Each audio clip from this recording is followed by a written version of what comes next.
Assalamualaikum warahmatullahi wabarakatuh. Perkenalkan, nama saya Susmi Juwita dari Prodi Pendidikan Non-Formal, Fakultas Keguruan dan Ilmu Pendidikan.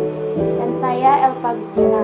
Pada video ini kami akan membahas tentang mobilitas sosial dalam memenuhi tugas mata kuliah Sosiologi dan Antropologi Pendidikan dengan dosen pengampu Bapak Dr. Muhammad Ilham Abdullah MPD. Pengertian mobilitas sosial. Mobilitas sosial merupakan proses perpindahan yang terjadi pada individu ataupun kelompoknya dari suatu kedudukan sosial ke kedudukan sosial lain. Bentuk-bentuk mobilitas sosial. Yang pertama, mobilitas sosial horizontal. Mobilitas sosial horizontal ini adalah perubahan individu maupun kelompok selaku objek sosial menuju kelompok sosial lainnya yang sederajat. Maksud dari sederajat ini adalah tidak ada perubahan yang terjadi di dalam derajat kedudukan seorang tersebut. Yang kedua itu ada mobilitas sosial vertikal. Mobilitas sosial vertikal merupakan bentuk perpindahan individu atau kelompok selaku objek sosial menuju kedudukan sosial yang tidak sederajat. Maksud dari tidak sederajat adalah status sosialnya dapat ke arah atas, naik, maupun ke arah bawah, turun. Adapun penyebab terjadinya sebuah mobilitas sosial vertikal, yakni 1. Kekayaan, 2. Kekuasaan, 3. Pendidikan. Selanjutnya yang ketiga itu mobilitas sosial antar generasi. Mobilitas antar generasi ini ditandai dengan adanya perkembangan taraf hidup dalam suatu kehidupan keluarga, baik itu secara menurun maupun meningkat. Hal utama dalam bentuk mobilitas sosial ini adalah bukan pada perkembangan keturunannya, tetapi pada perpindahan status sosial yang berdampak pada generasinya. Misalnya, ada seseorang pedagang cabai yang hanya menamatkan pendidikannya hingga sekolah dasar saja. Namun, dirinya berhasil menyekolahkan anaknya hingga lulus sekolah pelayaran. Sang anak ini berhasil mengubah statusnya dan keluarganya sehingga dapat berbeda dengan status orang tuanya sebelumnya. Yang keempat itu ada mobilitas sosial intergenerasi. Mobilitas horizontal intergenerasi ini adalah perpindahan status yang dialami seseorang dalam generasi yang sama. Maksud dari generasi yang sama adalah perpindahan status tersebut terjadi pada dirinya sendiri, bukan atas pencapaian anak ataupun anggota keluarganya. Misalnya, ada seorang yang sebelumnya bekerja sebagai kuli bangunan. Berkat ketekunan dan keberuntungannya, dia berhasil menjadi mandor. Selanjutnya itu ada faktor penghambat terjadinya mobilitas sosial. Yang pertama itu ada faktor struktural. Struktur pekerjaan. Umumnya, aktivitas ekonomi yang dilakukan dalam lingkungan masyarakat dibedakan menjadi dua sektor, yakni sektor formal dan sektor informal. Adanya perbedaan tersebut jelas mempengaruhi tingkat keberhasilan mobilitas sosial masyarakat yang terlibat, terutama pada sektor pertanian. Anggota masyarakat yang terlibat lebih banyak memiliki status kedudukan rendah, sehingga tingkat mobilitasnya juga rendah. Yang kedua itu ada ekonomi ganda. Ekonomi ganda ini biasanya terjadi di negara berkembang, sehingga menimbulkan dualisme. Pertama, kegiatan ekonominya masih dikuasai oleh unsur-unsur yang bersifat tradisional. Yang kedua, kegiatan ekonominya dikuasai oleh unsur-unsur yang bersifat modern. Yang ketiga itu ada pengalaman belajar. Anggota masyarakat yang berasal dari kelas sosial menengah umumnya memiliki pengalaman belajar yang lebih terjamin daripada pengalaman belajar yang dimiliki oleh anggota masyarakat dari kelas sosial rendah. Menyangkut pada kesempatan kerja, hal tersebut menyulitkan bagi orang-orang luar untuk menerobosnya, sehingga akan menimbulkan diskriminasi.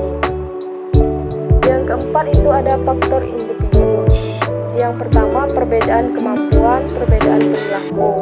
Pada perbedaan perilaku ini dibedakan menjadi 6, yakni pendidikan, kebiasaan kerja, pola penundaan kesenangan, kemampuan cara bermain, pola kesenjangan nilai, faktor keberuntungan. Yang kelima itu ada keadaan ekonomi. Keadaan ekonomi menjadi hal utama untuk mendorong terjadinya mobilitas sosial, terutama pada individu atau kelompok individu yang hidup dalam keadaan ekonomi rendah.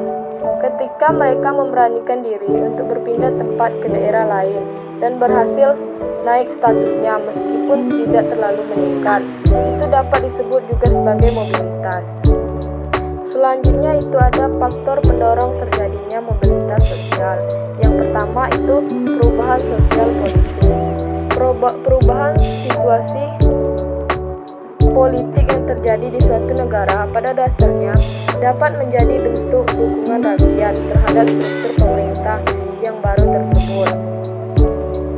Nah, melalui dukungan-dukungan tersebut, maka seorang individu juga memiliki keinginan untuk mengembangkan usahanya supaya dapat melakukan mobilitas sosial. Yang kedua itu ada perubahan sosial budaya. Dalam kehidupan bermasyarakat, baik di perkotaan ataupun pedesaan, pasti akan senantiasa terjadi perubahan, baik dalam struktur sosial, interaksi sosial, sehingga tata nilai yang berlaku. Perubahan-perubahan tersebut nantinya dapat mendorong individu melakukan penyesuaian terhadap tuntunan perubahan tersebut, sehingga secara tidak sadar akan menimbulkan keinginan untuk melakukan social climbing. Yang ketiga itu ada perubahan ekonomi. Situasi ekonomi yang berjalan di suatu masyarakat tentu saja memberikan dorongan pada individu ataupun sekelompok individu untuk meningkatkan status sosial mereka, apalagi jika situasi ekonomi pada kala itu membaik dan membuat mereka berhasil dalam menjalankan berbagai macam usaha. Dampak positif mobilitas sosial. Yang pertama, mendorong kemajuan seseorang. Dampak positif yang pertama adalah mendorong kemajuan seseorang. Hal ini karena mobilitas sosial bisa berdampak pada status sosial seseorang yang tadinya rendah menuju status sosial yang lebih tinggi. Yang kedua, mempercepat perubahan sosial. Dampak positif yang kedua adalah adanya perubahan yang terjadi di masyarakat dan memiliki pengaruh bagi sistem sosial. Contoh perubahan sosial yang terjadi adalah perubahan sosial akibat adanya mobilitas sosial karena globalisasi. Masyarakat menjadi lebih memahami teknologi dan lain sebagainya. Yang ketiga, meningkatkan integrasi sosial. Dampak positif yang terakhir adalah meningkatkan integrasi sosial. Artinya, dampak mobilitas sosial ini dapat mempengaruhi dan meningkatkan integrasi masyarakat. Misalnya, keluarga yang pindah ke lingkungan yang baru, maka akan mengalami perubahan sosial dengan menyesuaikan gaya hidup. Selanjutnya, dampak negatif mobilitas sosial dan solusinya. Yang pertama itu terjadinya konflik. Salah satu dampak yang kurang baik adalah memicu terjadinya konflik. Konflik memang tidak bisa dihindari oleh masyarakat yang melakukan interaksi sosial. Begitu pula ketika terjadi mobilitas sosial. Bisa jadi karena adanya persaingan atau rasa ketidakadilan, maka muncul konflik tersebut. Solusi untuk menghindari terjadinya konflik bisa dilakukan dengan beberapa hal. Misalnya, yang pertama, menghindari menyudutkan salah satu pihak. Yang kedua, mengambil keputusan bersama. Dan yang ketiga, melakukan evaluasi dan komunikasi yang baik. Selanjutnya, mempengaruhi kesehatan. Dampak yang negatif selanjutnya adalah dapat mempengaruhi kesehatan seseorang. Biasanya, ini terjadi saat seseorang mengalami dampak sosial vertikal ke bawah atau mengalami penurunan status sosial.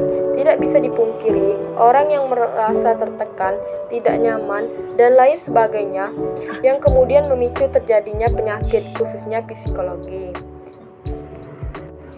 Cara menyikapi mobilitas sosial. Yang pertama, menyalurkan pendidikan yang gratis bagi masyarakat yang kurang mampu. Yang kedua, membangun organisasi politik yang sehat. Yang ketiga, membangun organisasi ekonomi yang menguntungkan kedua kedua belah pihak. Yang keempat, membangun organisasi profesi agar tercipta lapangan kerja yang lebih luas. Baiklah, itulah tadi penyampaian materi dari saya. Saya akhiri. Wassalamualaikum warahmatullahi wabarakatuh.